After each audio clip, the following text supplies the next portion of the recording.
新約嘅作者多用靈意解經嚟到係解釋舊約。點解今日嘅教會唔會咁做呢？聖經冇三位一體呢個嘅詞彙，但係今日點解我哋咁樣堅信呢？究竟我哋所堅信嘅信仰係點樣嚟嘅呢？當中有咩嘅意義？你對自己所信嘅嘢清唔清楚呢？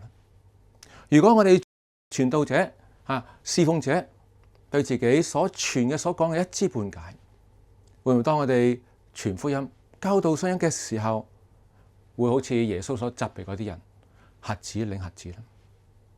嚟緊3月14號星期六嘅課堂體驗，我會從教會歷史嘅角度深入淺出咁樣同大家嚟到係講解點樣知所信、傳所信，希望到時見到大家。